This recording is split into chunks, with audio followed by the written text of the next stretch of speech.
में रह सकता है, लेकिन उसकी कोई दिशा चाहिए। दिशा नहीं है तो ज्ञान घातक होता है, विद्या विवाद का कारण बनती है, शक्ति दुर्बलों को कष्ट देने का कारण बनती है। और इसलिए उसकी दिशा निश्चित है। उसके लिए सर्वत्र पवित्रता का प्रतीक सफेद रंग, वो हमारे ध्वज में है, दूसरा रंग है। हमको अंतर्बाह्य शुचिता से युक्त बनना है, और जो अंतर्बाह्य पवित्र है वो कभी दूसरों का भला बुरा नहीं चाहता है, भला ही करना चाहता है। उसके अंतःकरण में दूसरों के प्रति परायापन नहीं रहता। अयम निज परो वेति गणनाम लघुचे तथा। अपवित्रता से लघु बुद्धि हो जाते हैं, मेरा तेरा ऐसा करते हैं। लेकिन जो उदार बुद्धि से, शुद्ध मन से आगे बढ़ते हैं, पवित्र व्यवहार करते हैं, वो तो सबको अपना मानकर चलते हैं। इस पवित्रता का और अपनेपन का प्रतीक ये शुभ्र रंग, हमको ऐसा बनना है। और इससे क्या होगा? तो सर्वत्र समृद्धि आएगी। रोटी कपड़ा मकान स्वास्थ्य शिक्षा अतिथि सत्कार, किसी बात की किसी को कमी नहीं रहेगी। पर्यावरण का वैभव जिसका क्षरण हो रहा है वो वापस आ जाएगा। नदियां भरपूर बहती रहेगी। वृक्ष फल औषधियां अपने अपने उत्पाद से जीवन सृष्टि का समृद्ध करते रहेंगे। वर्षा जब चाहिए, जितनी चाहिए, जहां चाहिए, तब उतनी वहीं पर होगी, कम या ज्यादा नहीं होगी। जहां नहीं चाहिए वहां नहीं होगी, जब नहीं चाहिए तब नहीं होगी। कालो वर्षति पर्जन्याम पृथ्वीम सस्यशालिनीम। और इसके कारण देश में सर्वत्र क्षोभरहितता रहेगी, क्योंकि अभाव कुछ नहीं है। और जब ऐसा होता है तब स्वाभाविक मन की अमीरी का आना भी आसान होता है। मन किसी का द्वेष नहीं करता, मत्सर नहीं करता, किसी से शत्रुता नहीं पालता, सबको सर्वे भद्राणि पश्यन्तु, ऐसी स्थिति उत्पन्न हो जाए। उस समृद्धि का, लक्ष्मी जी का प्रतीक ये हरा रंग है। ये हमारा गंतव्य है और यही हमको बनना है। बनना है तो क्या करना है? तो संविधान सभा के पूर्ण विचार विनिमय के बाद बना हुआ संविधान लोकार्पण करते हुए डॉक्टर बाबा साहब आंबेडकर ने जो 2 भाषण संसद में किए हैं, आज के दिन हम सबको उनको एक बार पूरा पढ़ना चाहिए। उन्होंने हमारे कर्तव्य क्या है ये बताया है।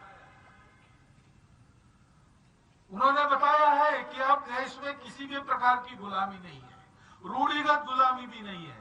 अंग्रेज भी चले गए, लेकिन सामाजिक विषमता के चलते जो गुलामी आई थी उसको हटाने के लिए राजनीतिक समानता और आर्थिक समानता का प्रावधान हमारे संविधान में कर दिया गया है। तो समानता पहली बात उन्होंने कही। हमको कैसा होना है? समानता का व्यवहार करना है, और हमको स्वतंत्रता का भी सम्मान करना है। मैं स्वतंत्र बनूं, लेकिन मेरे साथ सब स्वतंत्र है, ये भी मैं ध्यान में रखें। मेरी स्वतंत्रता के लिए दूसरों की स्वतंत्रता का संकोच हम नहीं कर सकते, वो स्वतंत्रता नहीं होती। लेकिन दुनिया का अनुभव ऐसा है कि जहां स्वतंत्रता लाना चाहते हैं वहां समता का संकोच करना पड़ता है, और जहां समता समानता लाना चाहते हैं वहां स्वतंत्रता नहीं रहती।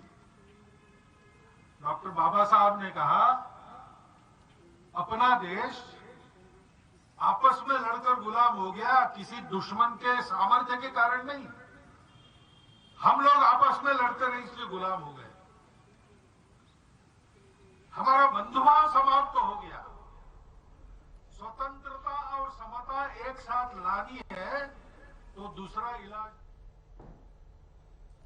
राष्ट्रीय समर स्मारक पर पहुंचने का क्रम शुरू हो चुका है। रक्षा सचिव, तीनों सेनाओं के प्रमुख, सीडीएस, रक्षा राज्य मंत्री, रक्षा मंत्री और अब 10:05 पर समय निर्धारित है प्रधानमंत्री नरेंद्र मोदी के वहां पर पहुंचने का।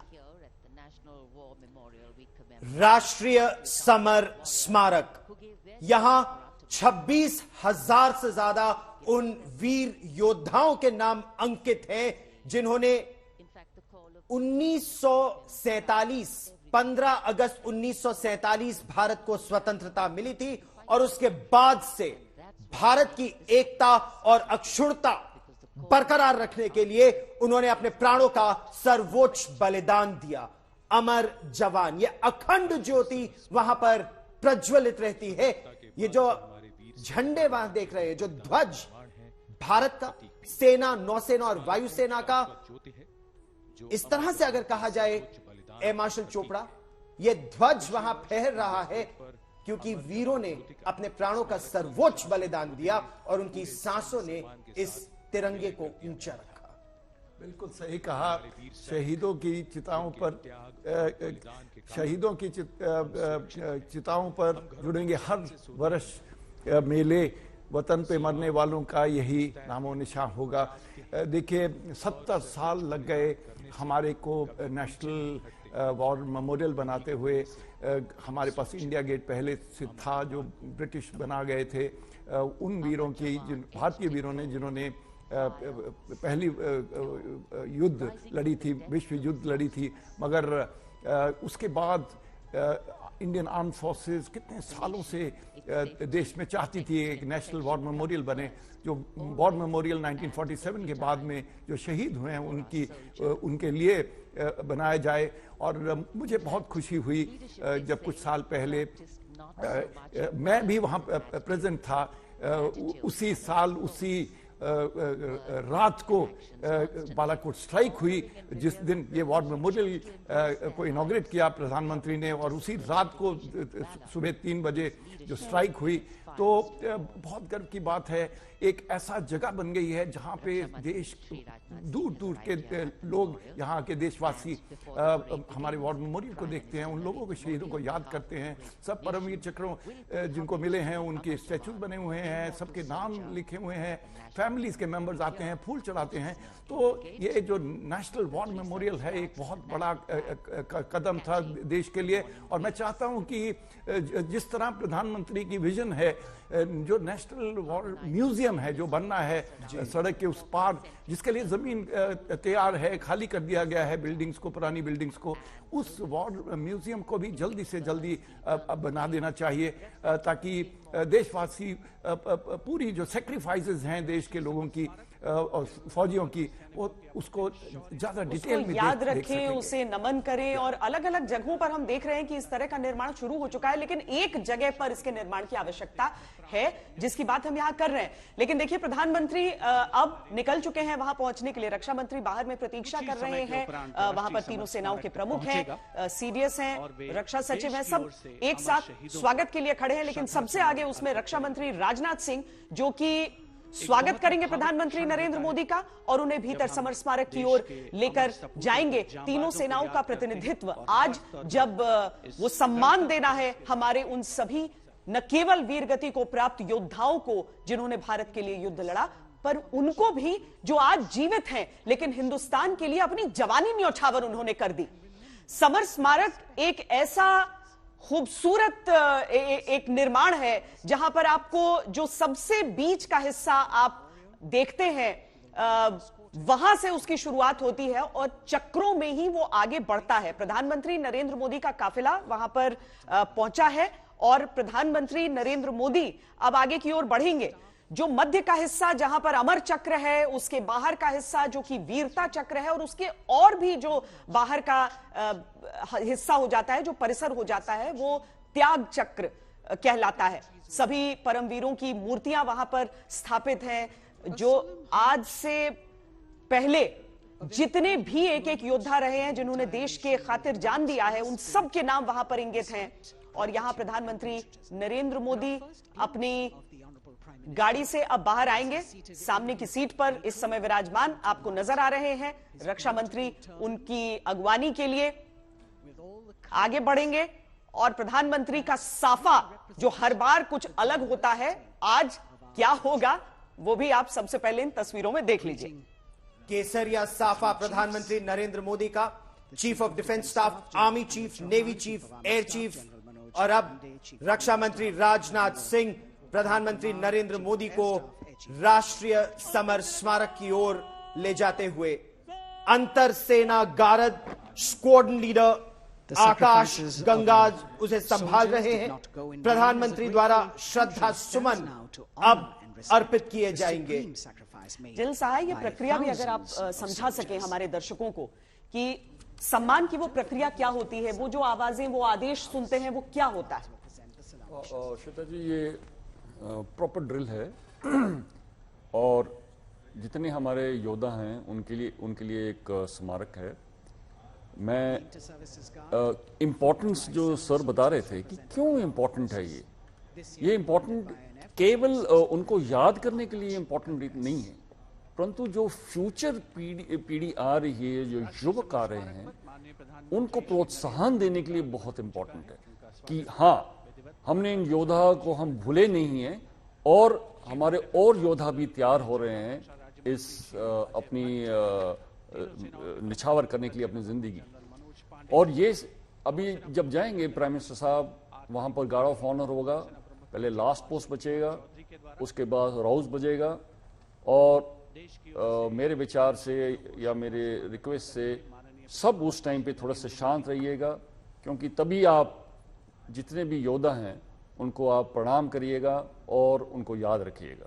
एक बहुत बड़ा संकेत है लास्ट पोस्ट, यानी सम्मान दिया जा रहा है उन वीरों को जिन्होंने अपने प्राणों का सर्वोच्च बलिदान दिया। 2 मिनट का मौन और उसके बाद राउज। एक बार फिर देश खड़ा हुआ है, एक बार फिर वो वीर खड़े हुए हैं देश की आन बान और शान की रक्षा के लिए।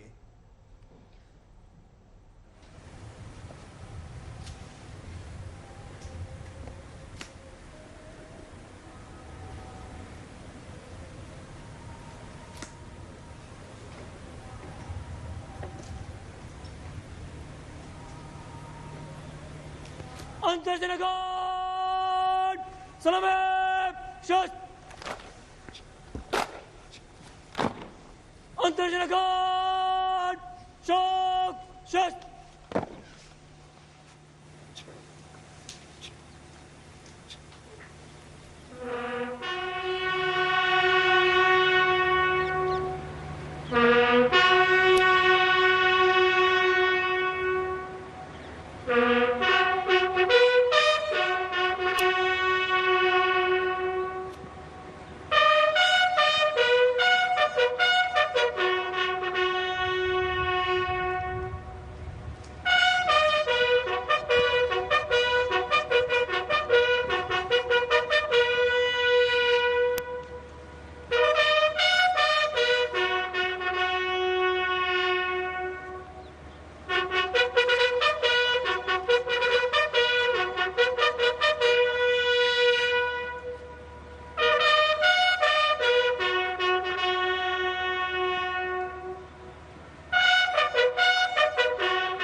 गार्ड्स अंतर्जन गार्ड सलामी शस्त्र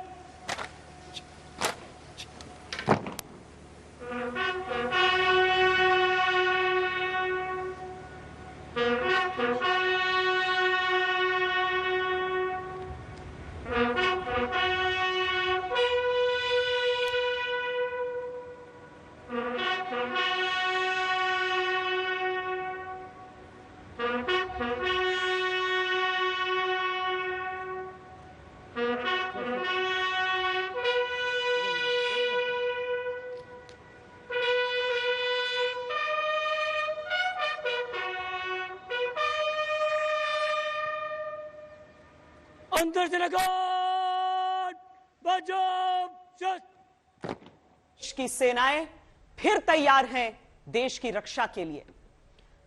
जला अस्थियां बारी बारी, छिटका ये जिन्ने चिंगारी, जो चढ़ गए पुण्य वेदी पर, लिए बिना गर्दन का मोल, कलम आज उनकी जय बोल।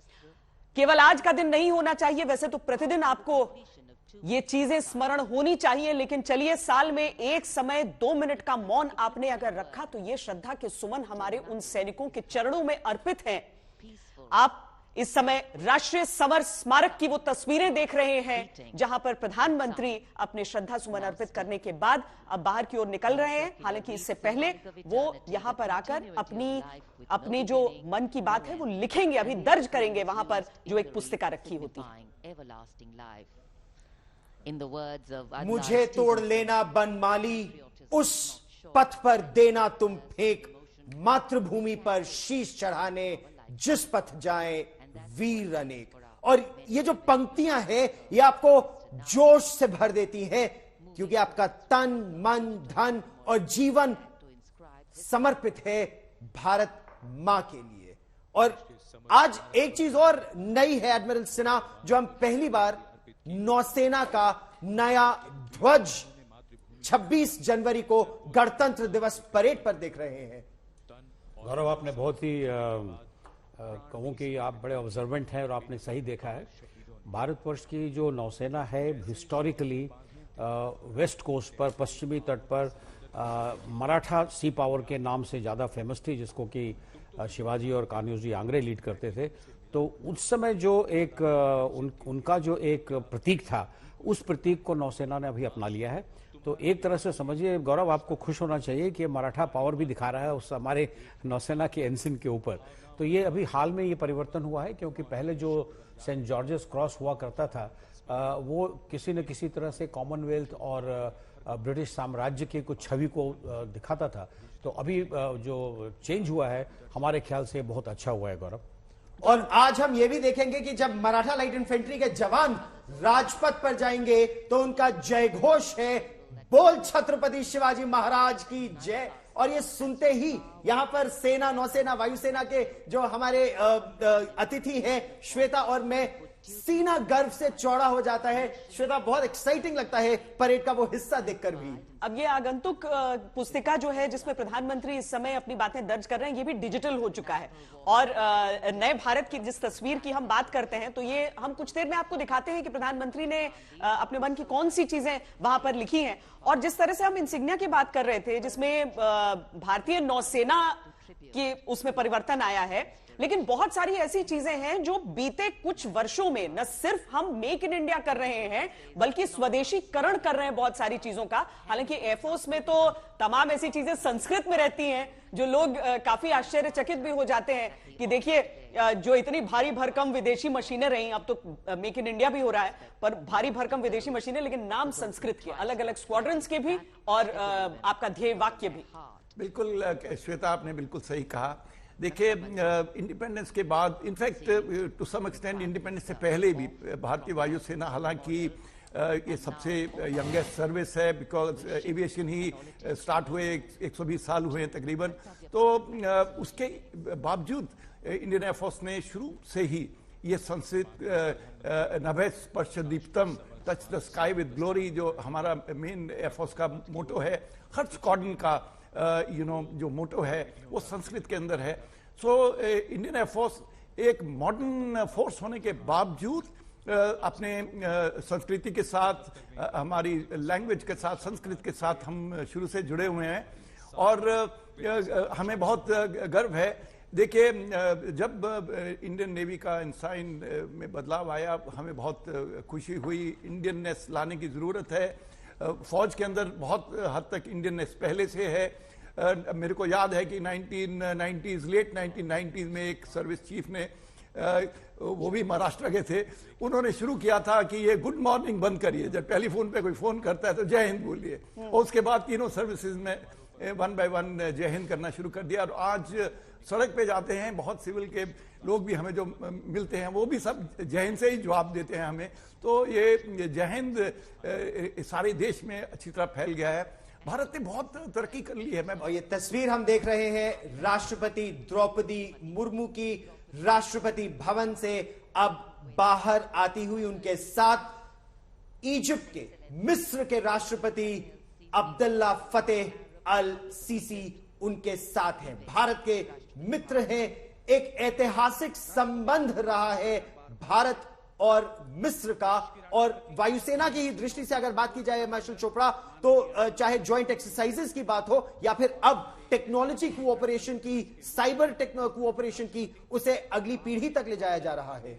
देखिए, इजिप्ट के साथ हमारे बहुत पुराने ताल्लुकात हैं। आप जानते हैं कि नॉन अलाइन मूवमेंट हमने मिलके शुरू की थी, जिसमें इजिप्ट और इंडिया का बहुत बड़ा रोल था।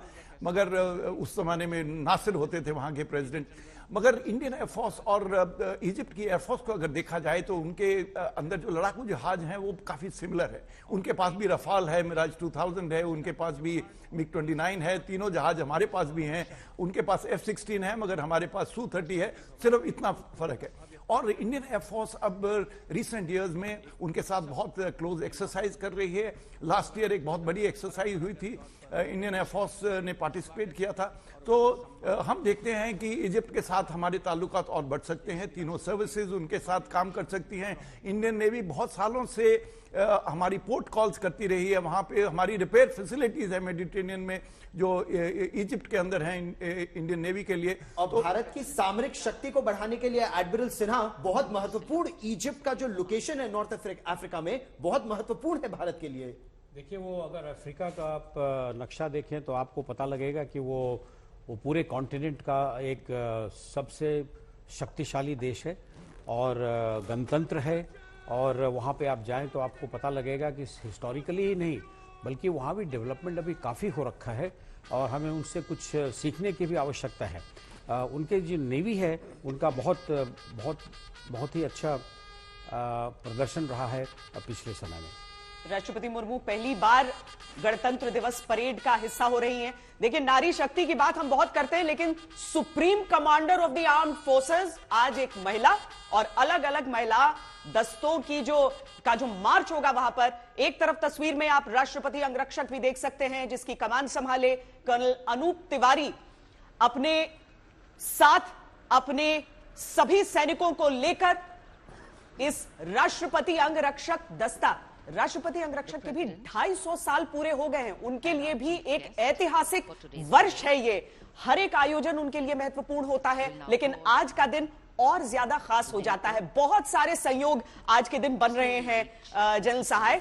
और यहां से जब हम आगे बढ़ेंगे, आप देखेंगे राष्ट्रपति आगे बढ़ती हुई, तो वो गौरव का पल वाकई सबके लिए रहेगा, क्योंकि एक महिला आगे जा रही है, एक आदिवासी महिला जा रही है। हिंदुस्तान बदल रहा है, ये बताने का और क्या संकेत हो सकता है और क्या तस्वीर हो सकती है? आप सही कह रही हैं। और एक बड़ा इंपॉर्टेंट मैसेज जाता है, अनेकता में एकता। जितने भी हमारे ये जवान हैं प्रेसिडेंट बॉडीगार्ड के, सब 6 फुटिया हैं, लंबे हैं, हॉर्स राइडर्स सबसे बेस्ट हैं हमारी आर्मी के, सिलेक्टेड लॉट हैं। इनको सिलेक्शन करने में भी बहुत टाइम लगता है और इनकी ट्रेनिंग में भी बहुत टाइम लगता है। और जो इनके घोड़े हैं, उन घोड़ों को भी जिंदगी भर इस चीज पे ट्रेन किया जाता है ताकि चलते वक्त वो भनक ना जाए।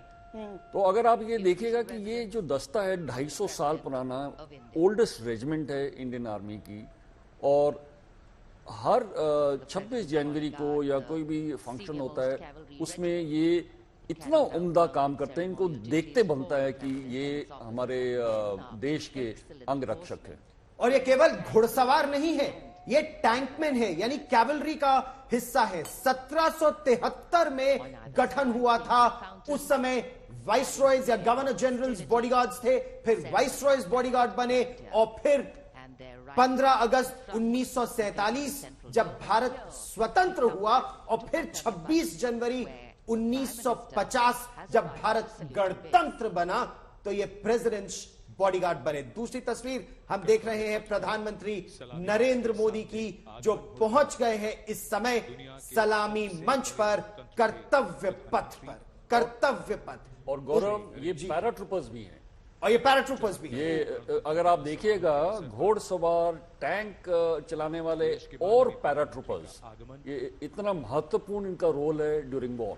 हमने आज तक पर प्रेसिडेंट्स बॉडीगार्ड्स 250 वर्ष उन्होंने पूरे किए। हमने पूरी पेशकश उनके लिए तैयार की थी। घोड़ों का रखरखाव कैसे होता है, घोड़ों का नामकरण कैसे किया जाता है, वो भी बहुत दिलचस्प कहानी होती है। लेकिन सबसे बड़ी चीज होती है वो जज्बा। आप क्यों प्रेसिडेंट्स बॉडीगार्ड्स में आना चाहते हैं? जब ये सवाल होता है, गांव के लड़के सुदूर हिंदुस्तान के किसी भी कोने से हो सकते हैं, लेकिन मन में एक इच्छा पाल ली कि हम देश के प्रथम नागरिक की रक्षा करना चाहते हैं। हम दुनिया के सामने जब वो तस्वीर दिखे हिंदुस्तान की, तो हम अग्रणी रहे वहां पर, ये मन में सबके रहता है। इसीलिए ये ट्रेन्ड पैराट्रूपर्स, जो कि सियाचिन में भी एक टर्म जरूर अपना काटते हैं, ये बहुत ही विलक्षण सैनिक होते हैं हमारे। और इसीलिए जब आप वहां पर उन्हें देखते हैं, तो वो सिर्फ आपके रोंगटे नहीं खड़े होते हैं, सचमुच में उनके भीतर वो शौर्य होता है। प्रधानमंत्री कर्तव्य पथ पर पहुंचे, क्योंकि प्रधानमंत्री ही स्वागत करेंगे। जब राष्ट्रपति आएंगी और हमारे विशेष अतिथि आएंगे, तो प्रधानमंत्री सबसे आगे रहकर स्वागत करेंगे। अभी उन्होंने कर्तव्य पथ पर पहुंचकर, यानी कि राष्ट्रीय समर स्मारक से होकर जब कर्तव्य पथ पर पहुंचे हैं, और प्रधानमंत्री इस समय श्रमजीवियों से, उनके परिवारों से मिल रहे हैं। ये बहुत महत्वपूर्ण है। ये वो लोग हैं जिन्होंने इस कर्तव्य पथ को बनाया है। ये वो लोग हैं जिन्होंने संसद के नए भवन के निर्माण का कार्य किया। और अब प्रधानमंत्री, लोकसभा स्पीकर, उसके अलावा इस समय तस्वीरों में हम देख रहे हैं केंद्रीय गृह मंत्री अमित शाह, उनकी पत्नी उनके साथ, उनसे मिल रहे हैं। सबका अभिनंदन स्वीकार किया, और उसके बाद एक बार फिर राष्ट्रपति द्रौपदी मुर्मू और अब्दुल्ला फतेह अल सीसी, मिस्र के राष्ट्रपति के स्वागत के लिए प्रधानमंत्री नरेंद्र मोदी अब कर्तव्य पथ पर आगे बढ़ते हुए। मिस्र और भारत सामरिक दृष्टि से भी अगर देखा जाए तो बहुत महत्वपूर्ण सहयोग आने वाले समय में होगा। और राष्ट्रपति अल सीसी, एडमिरल सिन्हा, बहुत ही सशक्त राष्ट्रपति है। जिस तरह से वो पहले सर्विसेज के हेड रह चुके हैं, उसके बाद इंटेलिजेंस के हेड रह चुके हैं, और ये विहंगम दृश्य रायसीना हिल से उतरता हुआ ये काफिला। श्वेता, देखिए, सैनिकों का अनुशासन तो होता है, लेकिन जैसे जनरल साहब भी कह रहे थे कि जो घोड़ों का अनुशासन होता है वो भी अपने आप में बहुत दिलचस्प होता है। इनकी जो ट्रेनिंग होती है, जिस तरीके से इन्हें, आप सोचिए एक आम कोई घोड़ा हो, हम अगर जैसे उनमें अंग्रेजी के शब्दों से फर्क किया जाता है ना, यहां पर हम घोड़ा और अश्व मान लेते हैं, चलिए, लेकिन जब कोई आवाज हो ये रिएक्ट नहीं करते हैं। जब 21 तोपों की सलामी दी जाती है, आप समझ रहे हैं कि एक इंसान नहीं है, वो एक पशु है, लेकिन उसमें अनुशासन कैसा है कि वो सिर्फ सामने की ओर देख रहा होता है। उसे मालूम है उसे सतर्क रहना है, उसको भी मालूम है कि उसे देश की शान का प्रतिबिंब माना जा रहा है, पूरा विश्व उसी रूप में उसे देख रहा है। और श्वेता, आप तो ये जानती ही है, राजपुताना का इतिहास रहा है महाराणा प्रताप और महाराणा प्रताप का चेतक, और वो पंक्तियां जो कभी भूली नहीं जा सकती कि राणा की पुतली फिरी नहीं तब तक चेतक मुड़ जाता था। तो ये है एक अश्व और उसके राइडर का जो रिश्ता है, और ये राष्ट्रपति अंगरक्षक में बकायदा बताया जाता है, सिखाया जाता है कि आप और आपका अश्व एक है। इस समय कर्नल तिवारी की अगर बात किए, उपराष्ट्रपति यहां पर पहुंच चुके हैं। जगदीप धनखड़ साहब इससे पहले गवर्नर थे, बंगाल के सुर्खियों में लगातार रहते हैं उपराष्ट्रपति जगदीप धनखड़, और उनका भी ये पहला गणतंत्र दिवस समारोह है जिसका वो भाग ले रहे हैं बतौर उपराष्ट्रपति। जनरल सहाय राष्ट्रपति अंगरक्षक, चाहे 26 जनवरी हो या फिर राष्ट्रपति भवन में जो अलंकरण समारोह होता है या जब जो डिग्निटरीज आते हैं, राष्ट्रपति अंगरक्षक की बहुत महत्वपूर्ण भूमिका वहां रहती है। गौरव, बिल्कुल। और जैसे आप डिस्कस कर रहे थे, जैसे जवान सिलेक्ट किए जाते हैं उससे भी स्ट्रिक्ट सिलेक्शन घोड़ों की होती है।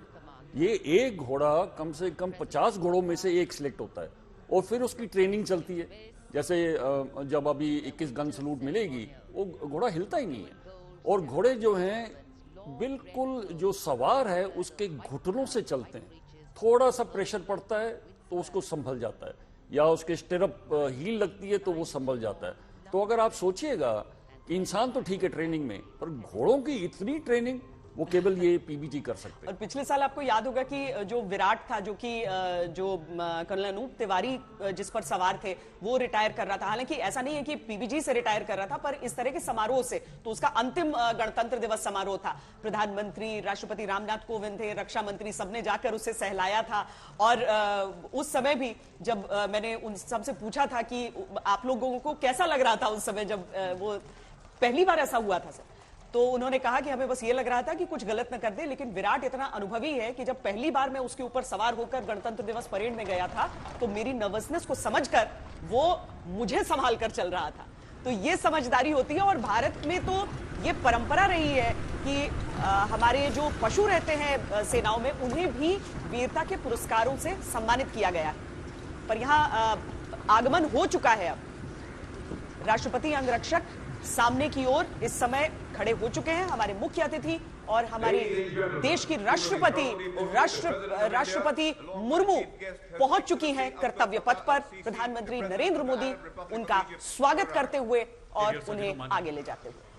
और अब अब्दुल्ला फतेह अल सीसी, राष्ट्रपति मिस्र के, प्रधानमंत्री नरेंद्र मोदी ने बहुत गर्मजोशी से उनका स्वागत किया, क्योंकि एक बहुत ही महत्वपूर्ण रिश्ता है, बहुत ही महत्वपूर्ण संबंध। अब प्रधानमंत्री नरेंद्र मोदी, रक्षा मंत्री राजनाथ सिंह, रक्षा राज्य मंत्री, chief of defence staff general Anil Chauhan, army chief general Manoj Pande, navy chief admiral Hari Kumar और air chief marshal Vivek Ram Chaudhari से उनका परिचय कराते हुए। तो ये प्रक्रिया है जिसका पालन किया जाता है। और इन सभी औपचारिकताओं के बाद आप भी इस बात के लिए तैयार रहिए, क्योंकि अब जो राष्ट्रगान है उसकी धुन बजाई जाएगी, 21 तोपों की सलामी होगी। और इस समय हम आपसे यही आग्रह करेंगे कि अपनी जगहों पर आप अब खड़े हो जाएं। और प्रस्थान कर रहे हैं प्रधानमंत्री नरेंद्र मोदी, उनसे पहले इस समय अब्दुल्ला फतेह अल सीसी और राष्ट्रपति द्रौपदी मुर्मू सबसे आगे सलामी मंच की ओर बढ़ते हुए। जब वो वहां पहुंच जाएंगे तो कर्नल अनूप तिवारी के आदेश पर 21 तोपों की सलामी और राष्ट्र सल्यूट। मिस्र के राष्ट्रपति लगभग 3 बार आ चुके हैं भारत इससे पहले, लेकिन गणतंत्र दिवस समारोह में मुख्य अतिथि होने का गौरव उन्हें पहली बार प्राप्त हो रहा है। और आज देखना भी दिलचस्प होगा जब मिस्र की वो सेना की टुकड़ी आगे बढ़ेगी, क्योंकि वो अपने इतिहास को दर्शाते हुए आगे बढ़ रहे हैं। कुछ वैसा ही पहनावा, वैसे ही हथियार लेकर वो आज आगे बढ़ेंगे, तब उनके चेहरे की रौनक अलग ही होगी देखने की। लेकिन इसके साथ ही एक तरफ होता है वो युद्धाभ्यास जो एक साथ किया जाता है, और दूसरी तरफ है आज का उत्सव जो एक साथ ये दो देश आज मनाने वाले हैं। और ये भी एक नई परंपरा शुरू की कि जो चीफ गेस्ट आए उनके देश की सेना की टुकड़ी भी इस परेड में भाग ले। उपराष्ट्रपति ने स्वागत किया राष्ट्रपति का और मिस्र के राष्ट्रपति का। आज के मुख्य अतिथि मिस्र के राष्ट्रपति अब्दुल्ला फतेह अल सीसी। सलामी देंगे, राष्ट्रीय सल्यूट, मध्यम तक।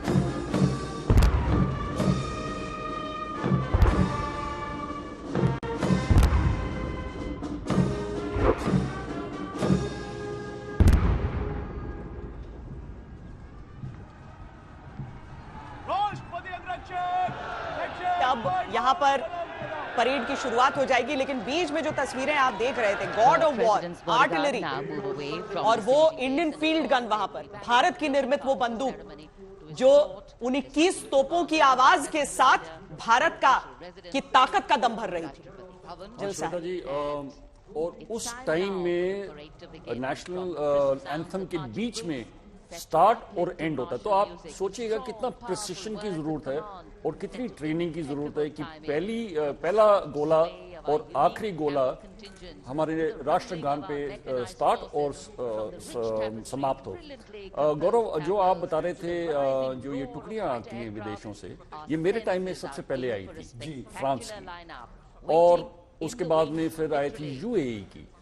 और उसी टाइम मेरे याद आया कि आपने मेरे से ये प्रश्न किया था कि क्या ये अच्छा सिस्टम है, और मैंने बोला था व्हाई नॉट, ताकि हम देखें कि बाकी जो देश के आर्मी हैं कैसे काम करते हैं, क्या उनका हाल है, उनसे बातचीत करते हैं हमारे जवान, और बहुत सिखलाई होती है। अच्छा, और इस समय जो दो तस्वीरें इस समय देख रहे हैं, देखिए आप हमारे साथ हैं, आप इसी तरह परेड कमांड कर रहे थे, और इस समय परेड कमांडर लेफ्टिनेंट जनरल धीरज सेठ 26 जनवरी की इस परेड की अगुवाई करते हुए, बहुत ही गर्व का यह क्षण होता है परेड कमांडर जब सबसे आगे निकलते हैं। और दूसरी तरफ हम एक तस्वीर देखेंगे जो बहुत ही तस्वीर बच्चों को बहुत अच्छी लगती है, जब हेलीकॉप्टर वहां पर उड़ते हैं भारत का झंडा लेके, सेनाओं का झंडा लेके, और पुष्प वर्षा करते हुए, वो भी बहुत ही अद्वितीय अनुभव होता है।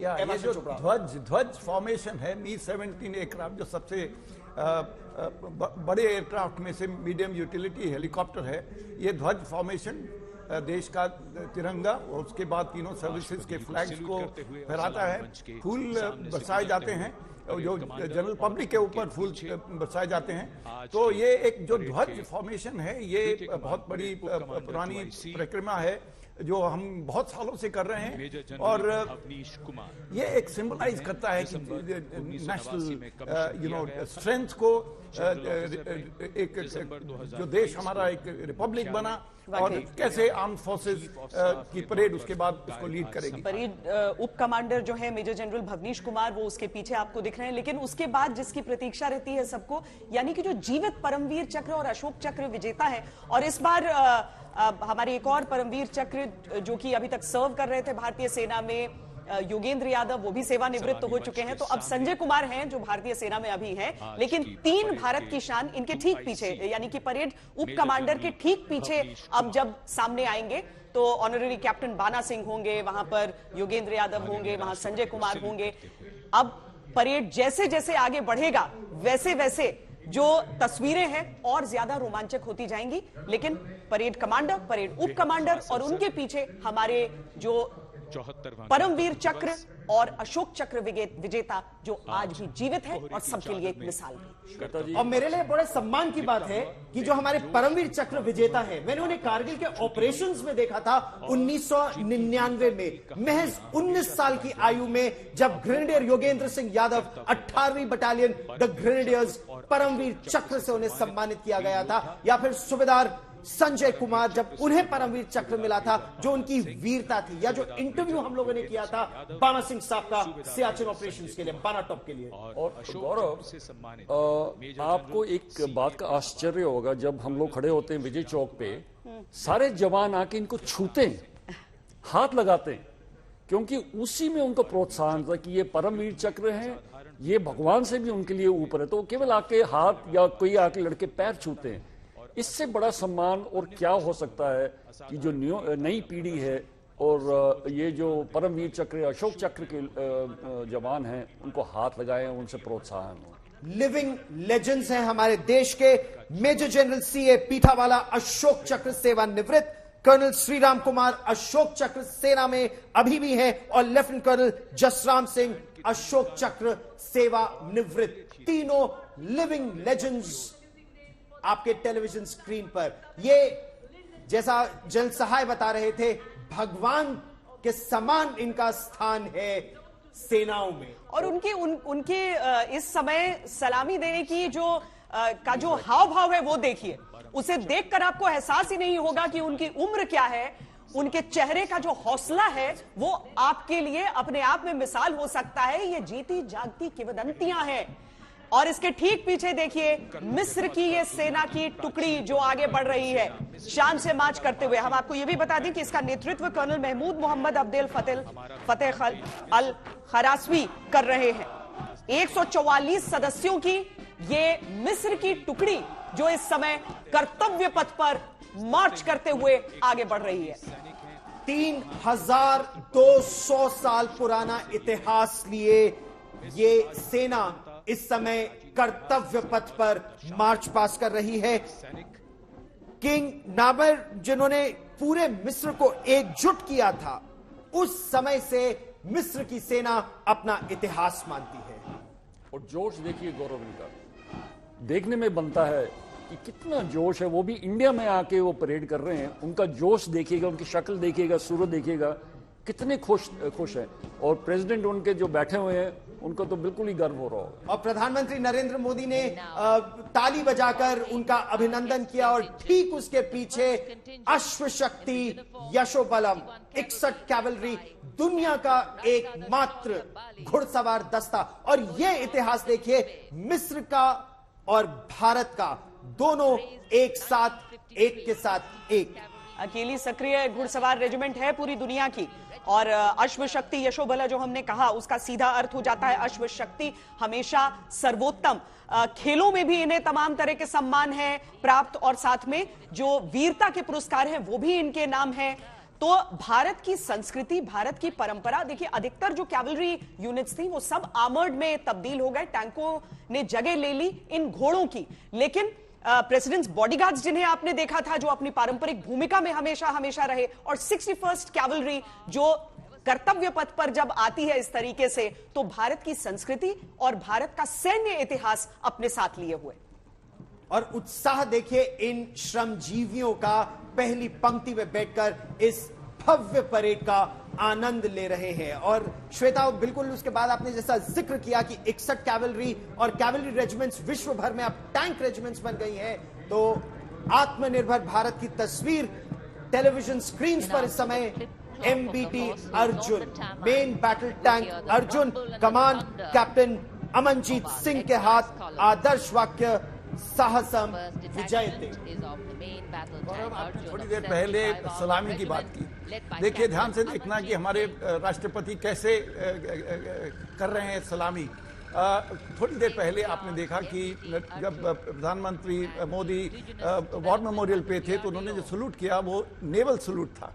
उसके बाद जब राष्ट्रगान हुआ तो जो प्रधानमंत्री ने सलूट किया वो एयरफोर्स सलूट था। और जो हमारे राष्ट्रपति हैं वो जो सलूट कर रही हैं वो है आर्मी सलूट। सो ये हर बार, हर रिपब्लिक डे में ये चर्चा होती है कि कौन कैसा सलूट कर रहा है, तो तीनों सर्विसेज के सलूट को इस बार भी कवर हो गया है।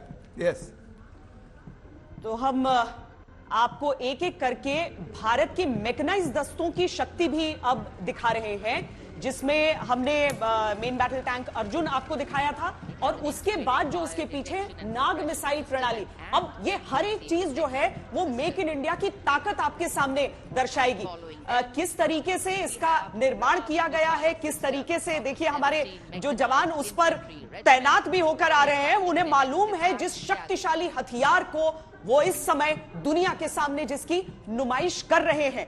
और जो BMPs हमारे आ रहे हैं, एक एक करके देखिए, BMP-2 जो कि इन्फेंट्री के जवानों को आगे ले जाने में भी सक्षम होता है और पैदल सैनिकों की शक्ति और आर्मर्ड की मोबिलिटी यानी उनकी आगे बढ़ने की क्षमता को पूरी तरीके से बदलने में निर्णायक होता है और युद्ध के मैदान में आपकी फतेह के लिए बहुत जरूरी होता है।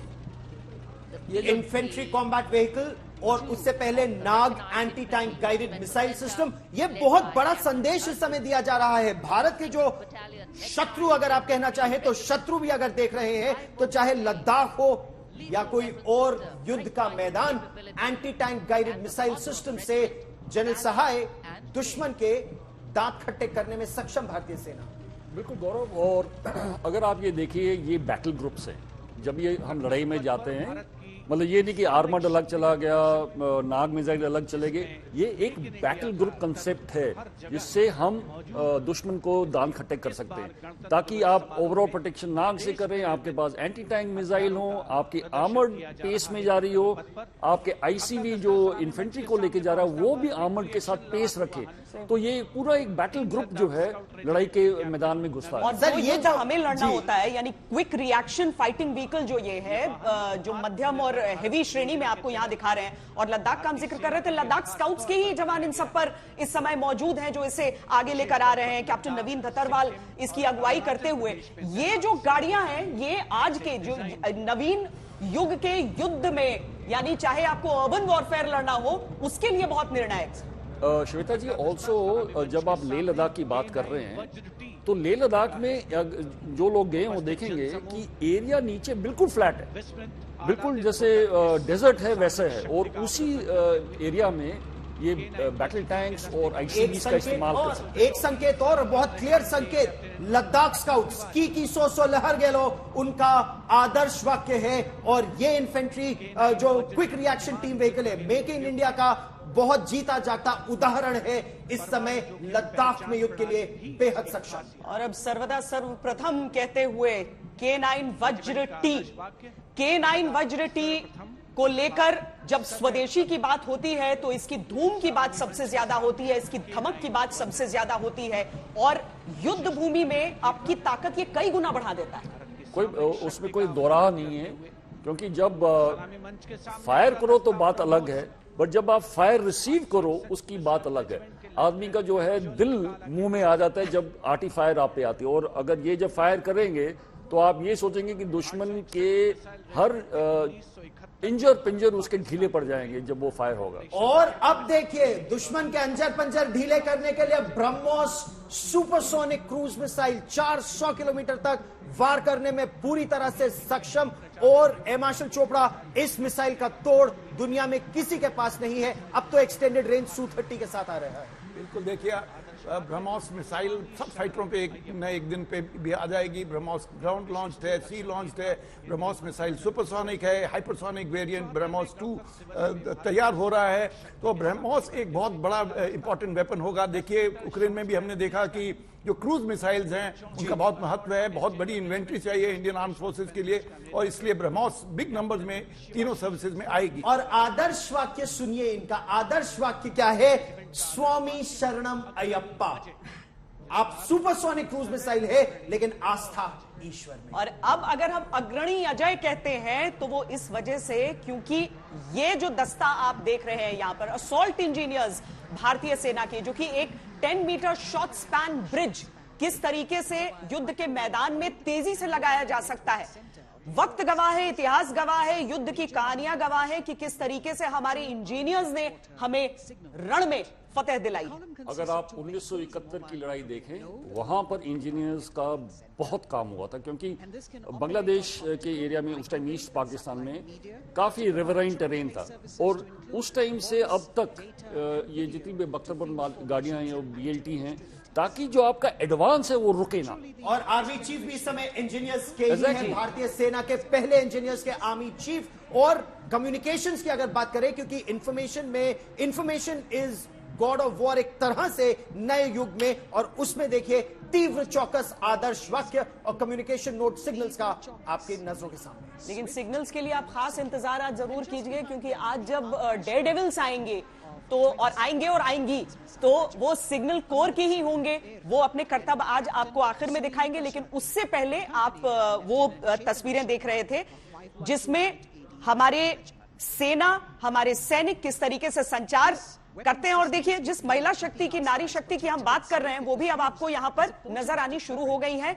आकाश प्रणाली जो है उसके साथ ही एयर मार्शल चोपड़ा आकाश बहुत ही सक्षम आपके एयर डिफेंस के लिए, और बहुत जरूरी।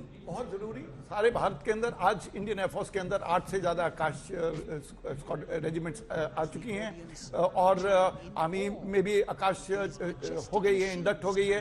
तो जो आकाश मिसाइल है ये इंडिजनाइजेशन का एक बहुत पावरफुल, देखिए मिसाइल्स में हमने भारत ने बहुत अच्छा काम किया है, तरह तरह की मिसाइल्स बना रहे हैं, अस्त्रा, आकाश, त्रिशूल, तरह तरह की मिसाइल बन रही है। और इसलिए जो आकाश है वो एयर डिफेंस के लिए एक बहुत इंपॉर्टेंट वेपन सिस्टम है।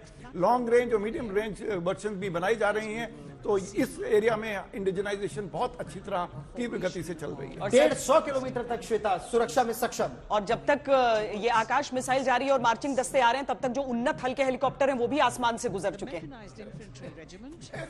वो बहुत तेजी से रिपब्लिक डे परेड में सब कुछ बहुत तेजी से चलता है, तो कई जहाज बीच में निकल जाते हैं। वो खासकर सलामी मंच के टाइम में वो जहाज जो ध्वज लेके जाते हैं उसी समय तीव्र गति वाले हेलीकॉप्टर भी निकल गए हैं। श्वेता जी, आप सिग्नल्स के डिस्पैच रेडियस के बारे में बात कर रहे थे सर, लेकिन देखिए ना, इतनी तेजी से निकलते हैं कि हम अगले दस्ता निकल जाएगा। ये मैकेनाइज्ड इन्फेंट्री है। आप ये समझिए कि पिछले कई वर्षों से ये प्रयास चल रहे हैं। देखिए, दुनिया के साथ तालमेल हमें करना है। मैकेनाइज्ड दस्ता क्या होता है उसे इस तरीके से समझिए कि हमारे जो पैदल सैनिक होते हैं उनके हाथों को और मजबूत किया जाता है उस तरह के उपकरणों को देकर। केवल सामान्य हथियार वो नहीं चलाते हैं, बल्कि जो बीएमपीज आप देख रहे थे, जो आईसीवीज आप अभी तक देख रहे थे, उनमें सवार अधिकतर जो गार्ड्स हैं वो मैकेनाइज्ड हो चुके हैं सर अभी तक। हाँ, बिल्कुल सही बात है। गार्ड्स की सारी यूनिट्स मैकेनाइज्ड हो चुकी हैं और ये जरूरत है। हमारे दुश्मन को देख के इसकी बहुत जरूरत है और रिएक्शन टाइम उतना रिड्यूस हो जाता है, फायर पावर इनहांस हो जाता है। और युद्ध के मैदान में सबसे पहले जो इंडक्शन होता है वो मैकेनाइज्ड कॉलम्स का ही होता है। एक बार तोपखाना जब दुश्मन को पूरी तरह से उस इलाके में ध्वस्त कर दे, लेकिन जब युद्ध में सेना आगे बढ़ती है तो उनका मनोबल ऊंचा रखने के लिए बैंड हमेशा साथ चलता है, फिर चाहे वो भजन बजाए या फिल्मी गीत या फिर दुश्मनों की बैंड क्यों ना बजाएं। मुझे लगता है कि शब्दावली में वहीं से आया होगा कि हमारी सेना जब इस तरह के बैंड से चलती है। तो इनके बारे में भी आप समझ लीजिए कि ये संयुक्त दस्ते हैं जो निकल रहे हैं। Armoured corps centre and school, parachute regimental centre और राजपुताना राइफल्स रेजिमेंटल सेंटर का संयुक्त बैंड है ये जो आगे बढ़ रहा है। और एक बैंड वाला दस्ता होता है और एक मार्चिंग दस्ता होता है ताकि कदम ताल आपकी उस हिसाब से चलती रहे। और इसीलिए अब जी पंजाब रेजिमेंट और जो बोले सोनिहाल, सत श्री अकाल, आदर्श वाक्य।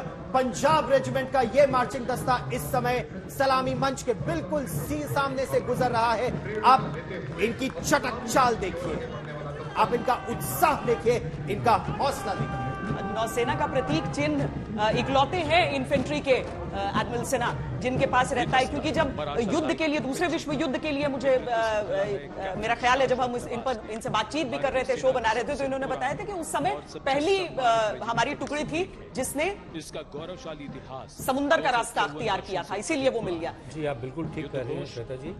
इन्होंने जो फर्स्ट एम्फीबियस लैंडिंग की गई थी इसी पलटन ने की थी। और ये तस्वीरें देखिए, बोल छत्रपति शिवाजी महाराज की जय युद्ध घोष। और उस युद्ध घोष के साथ इस समय सबसे सामने सलामी मंच के सामने मराठा लाइट इन्फेंट्री का ये दस्ता। गौरव, मैं आपको ये भी बता दूं, जितने भी बैंड बजते हैं वो सब एक साथ लय में बजते हैं, सबके ड्रम बीट सेम है। अगर आप ये सोचिएगा, ये 3.5 किलोमीटर का एरिया है जिस पे ये मार्च कर रहे हैं, पर सबका कदम और बीट सेम है। आप कोऑर्डिनेशन की तवज्जो दीजिएगा इसके ऊपर। और ये संयुक्त बैंड एक बार फिर जो Rajput regimental centre, Sikh regimental centre और सिखला रेजिमेंटल सेंटर, और देखिए जो अलग अलग रेजिमेंट्स होते हैं उनके अपने बैंड्स अभ्यास करते हैं। अच्छा, अपने तौर पर समय कितना एक्साइटेड है। ये मेरी रेजिमेंट है और मैं इतना प्राउड हूँ इनका दे के ड्रेस कर्तव्य अन्नात्मा। ये एक संस्कृत का श्लोक है। मैं अपने जवानों को जरा देख लूं, बड़े अच्छे लग रहे हैं हमारे लड़के। हिमाचल, से पहले जम्मू एंड कश्मीर। ज्वाला माता की जय, ज्वाला माता की जय आदर्श वाक्य। लेकिन सबके लिए उत्साहित होने का कोई ना कोई वजह है। अब गलवान के बलवान आएंगे। अब गलवान के बलवान देखिए, बिहार रेजिमेंट की शान यहाँ पर आप बिहार रेजिमेंट की शान देखिए एडमिरल सिन्हा, आपका भी सीना गर्व से चौड़ा हो रहा होगा। यहाँ देखिए इन रणबांकुरों को, बिहार के छोटे छोटे, बिहार झारखंड के गांव से निकलकर ये सारे लड़के भारतीय सेना में मां भारती की सेवा करने के लिए आते हैं। गलवान में जो दुर्भाग्यपूर्ण हुआ, लेकिन उसके बाद जो चीन के साथ हुआ कि अपनी हद में रहना है, उसे ये समझ में आ गया। इनके चेहरे की शान, इनके चेहरे की मुस्कान इसी चीज को बयान कर रही है। और आदर्श वाक्य भी वही, बजरंग बली की जय, बजरंग बली की जय बोलते हुए गलवान के बलवान आगे बढ़ते रहे और दुश्मन के दांत खट्टे करते रहे, या जैसे श्वेता कह रही थी, दुश्मन का बैंड बजाते रहे। जैसे आपने कहा बिहार के बारे में जिक्र हो रहा है, स्टूडियो में भी बिहार डोमिनेट कर रहे हैं आज। नेशनल इंटीग्रेशन पूरी है, महाराष्ट्र के हैं, पंजाब के हैं, बिहार के हैं, सो पूरी नेशनल इंटीग्रेशन यहाँ स्टूडियो में भी कंप्लीट है। बड़े अच्छे होता है बिहारी ट्रुप्स।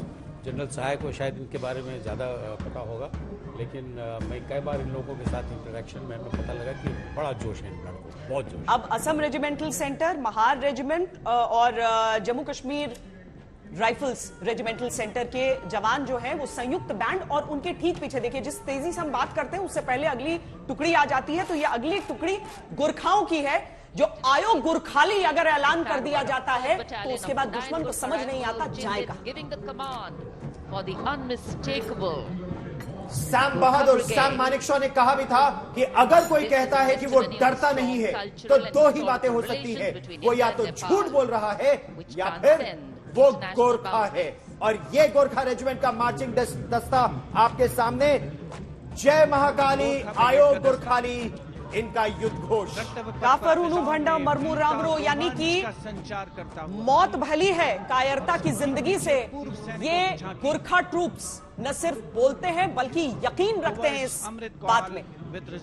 और इन सब के बीच जो हमारे स्टूडियो में भी हमारे 3 योद्धा हमारे साथ इस समय हैं, हम उनको समर्पित करते हैं पूरे देश का सलाम, पूरे देश की ओर से नमन, क्योंकि ये हमारे वेटरन्स की झांकी है, जहां पर हम एक लेडी ऑफिसर को भी देख रहे हैं आज। प्रयासों को इसमें नारी शक्ति वेटरन्स की झांकी में भी, और जैसा श्वेता कह रही थी, 3 जो वेटरन्स हमारे स्टूडियो में है, आप सबको नमन और एक बहुत स्ट्रॉन्ग सल्यूट।